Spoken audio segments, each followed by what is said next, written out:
So I got here something called the Collatz Conjecture. What is that? So this is a dangerous conjecture. It has trapped many mathematicians and amateurs because it feels like something so simple that we should be able to solve it. But it's been around for at least 100 years, and we haven't solved it. Well, maybe if you tried a little harder. We've tried. I've worked on this too. If you were just a little smarter. Yeah, instead of playing with spherical cows all day.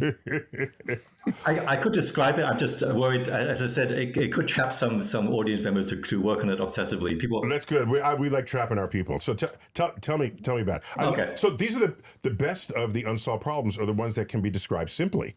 So the Collatz conjecture, it's also called the hailstone conjecture for a reason I'll explain later. So it says the following. So you give me a number, your favorite number, 37 or 69 or whatever. Okay. And then we do the following. So if your number is even, we divide by 2. We make it smaller. So 16 becomes 8. But if it's odd, you multiply by 3 and you add 1. So if you give me 5, I multiply by 5. It goes 15, add 1, gives 16. So odd numbers become bigger. Even numbers become smaller.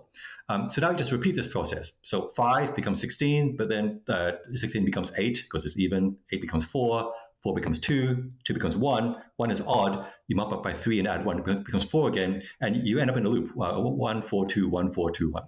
It always takes you back down to there. Well, that's the conjecture. So we've used computers. If you take any number up to, say, 1 trillion, every single number that we've tested ends up going down to 142, 142, 142. But we don't know if all of them do. So it's called the hailstone conjecture because there's this oversimplified model of hailstones, again, a spherical cow type model of hailstones, where hail forms because a little ice crystal forms in the clouds. Sometimes currents bring it up where it's colder, and then more ice forms, and then it goes down a little bit, and maybe it melts. And the hailstone bounces up and down in the cloud, but eventually it lands to Earth.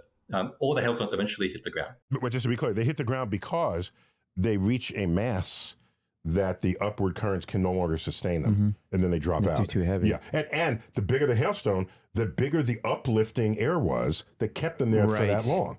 And the bigger insurance claims for your car. In principle, there could be some really unusually lucky hailstone that somehow always hit the currents that go up and don't hit the ones that go down, and just keep bouncing up and up forever. Occasionally you could sort of defy the statistical laws of physics. And so in principle, there could be this very lucky number that just sort of always keeps hitting the odd numbers and going up rather than hitting the even numbers to go down. It would be like someone who's consistently winning at a casino, at a game that's rigged. It's theoretically possible, but we don't know if you can actually do it with an actual number, and that's the Collatz conjecture. But this is so basic. It's sort of a yes/no moment, right? It's even odd. It should seem like, why does it devolve into chaos? Because it starts with such a basic premise. That's the part that's confounding me, and I guess obviously others. But you are now confounded. Thank you very much. Can I have my official spherical cow, please? Yeah, but what is that about?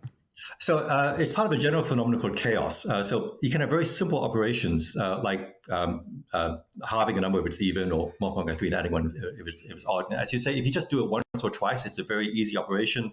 A kid in 3rd grade can implement it. But when you iterate even very simple operations over and over again, you can get vast amounts of complexity. And so sometimes you don't. Sometimes you get like these universal laws, like these bell curves, and things settle down. But sometimes you just get this enormous complexity. The act of reproduction and splitting DNA is fairly simple, but it leads to immense biodiversity. We have computers. We have AI. Why hasn't the Collatz conjecture been affirmed? Well, because we have to check an infinite number of cases. We'll get to work on that. I was going to say, there's a thing called a computer. Here, look at my finger. Just go like that. Why don't we crowdsource it? All right, it's still not an infinite number of people, but there's quite a bit of computing power out there. The SETI Institute did it, where you would upload software and they'd give you data, and while your computer was you were not using your computer on screensaver, it was using your CPUs to calculate. Yeah, so there was a project, I think it was called Collatz Grid, which was exactly that, like SETI at home, but for Collatz. And it did extend the numbers, so a couple quadrillion, I think, or 10 to the 18, 10 to the 19, we could do from this crowdsourcing. But no matter how much you do, there's still an infinite number of numbers left to go.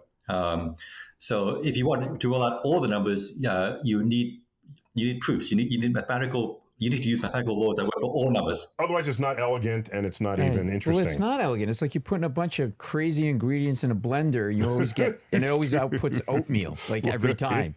Yeah, well, some problems you can only solve by brute force. Are we any closer to solving this conjecture? I mean, how close?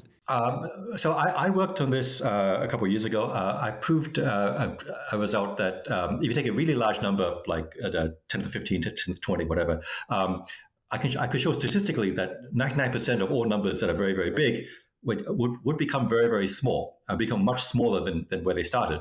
I couldn't show they hit 1, but I could show that 99% of all numbers become as small as, say, the logarithm of their number. So like 10 to the 20, I could show drops down to 20.